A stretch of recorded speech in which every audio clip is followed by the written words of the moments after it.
Hey everyone, welcome back to Crypto Cash. Thanks again so much for joining me here. Hope you're having a great day. We're taking a quick look here at Solana, getting a quick update here from last night's video. We have a perfect bullish breakout here, and I want to explain kind of what went into that. If you take a quick look at my previous playout chart, you'll see that we kind of got in at about, 55.75. We took 3 profit targets along the way.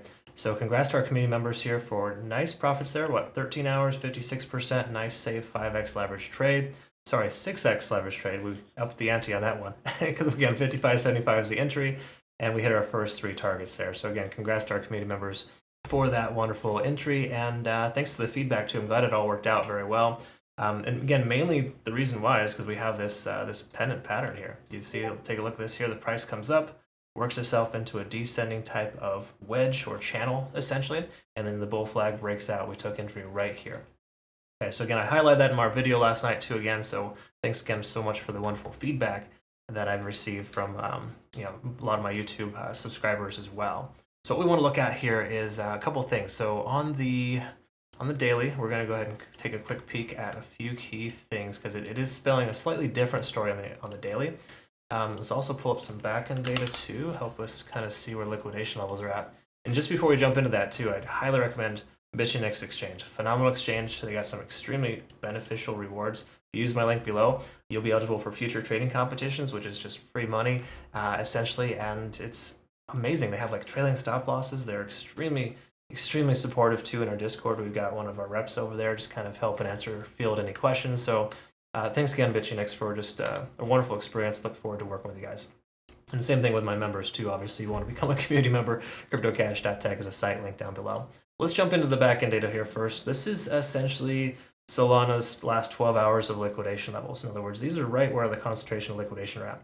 So we got some pretty high leveraged accounts there at about $61. So some folks ended up buying in there kind of late. We're more so right back here at the 57 mark. That's likely part of our concentration of liquidation based on the fact that we got in right there at 55.75. Actually, we'd be more so back down here, but regardless, good entry. Glad that all worked out. What I'm getting at here is that we have a lot of liquidation on top and bottom of the current price point, basically telling us it could go either way. And the truth is, whichever direction it goes, it might go a lot faster than you might think because of the simple fact that we have a lot of liquidation concentrated at both ranges there. Okay, so anyways, long story short, $61 longs are hanging out there at $61, and about $64.50 is the liquidation level there. Once more, big surprise, they're just below or above this most recent highs or lows. Okay, we can show that on the charts too when we get to the smaller time frames. Let's go ahead and do this here, zoom out a little bit, get better perspective. We can see money flow index is averaging itself out down. And as we talked previously, that's generally not a great sign, but it's not terrible either because of the simple fact that we're maintaining a healthy amount of volume in this price point. I mean, look at how much volume is right here. That's a heavy concentration for how little time we spent at this point. Okay, so we've got a lot of volume there, obviously the most at this previous resistance at 32, but just note that, price ends up coming down. We got that $44/$41 range as a nice healthy support with our secondary amount of volume. Now, what I want to look at here is the money flow index on the 4-hour time frame. This is what I was talking about yesterday when we were considering buying the dip at like 51, 52. I got the question frequently, hey, do we just buy the dip when the money flow index is low? In general, yes, that's a good strategy because for the most part, excuse me, anytime you see the money flowing all the way down on a coin, it's more likely to increase and continue higher as long as we have other contributing factors, all right? And those contributing factors come in different ways, but being up over the 50-day SMA to me was the biggest deal because I think that helps us tremendously knowing that we're on the right side of tracks. We are also soon to converge here. Yesterday, we were right at about this point when we were on the MACD before we took our trade. Okay, so again, some healthy signs that we saw that we were able to identify. And if you're kind of curious what went into that evaluation, just watch my video from 12 hours ago. You'll kind of see exactly what I talked about and the things that I pointed out.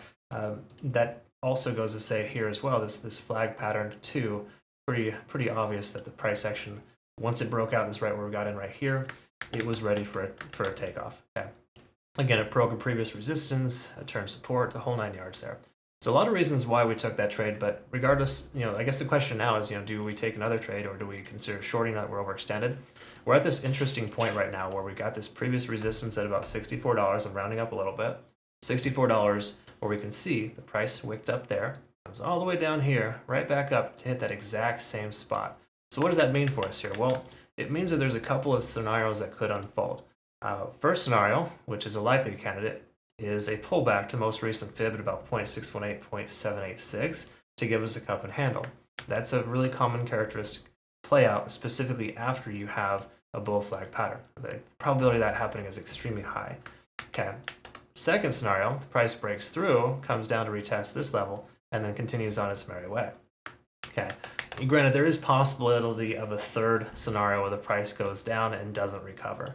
That is contingent on Bitcoin in a lot of ways. Okay. Now, we talked about yesterday briefly that Solana is independent of Bitcoin, and that's what's so nice about it. Okay. But you got to keep in mind that independence, it only goes so far. Okay. Because again, this little ugly candle look here, you can kind of see this guy. Smaller time frames will show, but that's when Bitcoin sold off pretty heavy.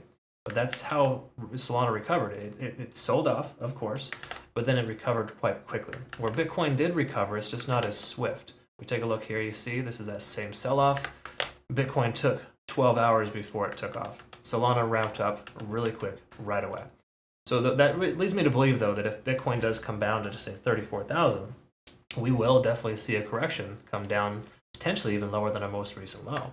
So I just want you to be mindful of that and be aware that that this coin, phenomenal coin, definitely in good shape. But do not attach an emotional bias here, because there is still potential for the price action to yank back and essentially come back to where it started. All right, so just some friendly advice there. All right, last but not least, let's go ahead and quickly double check here. We're at a 7 on TD sequential. Statistically speaking, we were supposed to hit a 9 and turn around. But as you can see, that doesn't really matter too much in this coin here. It just keeps going. So truth is, when we're overextended at a 9 here soon, it could pull back, but it may not either, right? It might just have enough gas here in the tank to yank past this previous resistance turn support. Okay, so really, really cool stuff there in that sense. I don't think that we need to worry about that too much. The key takeaway here is we're still under 70 on the RSI, and the money flow index is increasing. We have plenty of room to grow. Okay, so I'm not concerned at all. We're not overextended by any stretch. Last but not least, the hourly. Let's quickly double check this here. When we looked at the cloud yesterday, we had broken free from the cloud, or we were basically right in the progress there. We're right here in this range. And as I mentioned, it's important to recognize a good entry. Okay, now to me, a good entry is a consolidation effort just above the cloud for at least 2 or 3 hours. Okay, so exactly why we took entry right there at about 57.75, right before the price kind of broke out there, because it was maintaining above the cloud. We had the conversion line above the baseline at the time. It's basically right back here. And then, of course, the lagging span was free and clear. It was more so in this range. Okay, so again, all things kind of pointed up yesterday before we took the trade, and that's why we took it confidently. And again, right now, the question remains, do we take it long at this point? I personally don't like to long the top.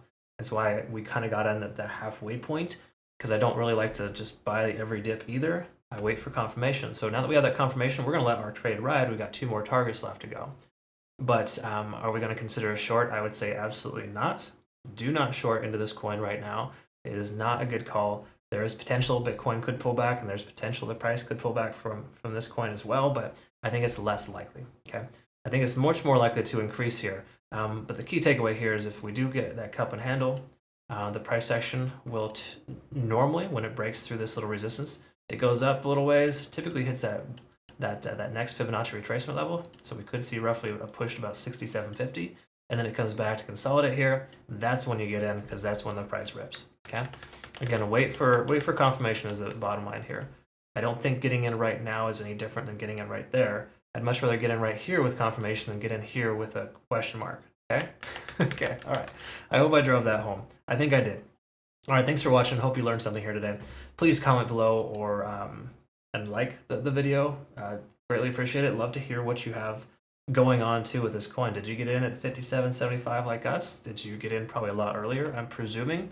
What is your strategy? I'd like to hear it. Comment below. Thanks again for watching. Hope you have a great rest of your day, and we'll see you in the next one. Take care.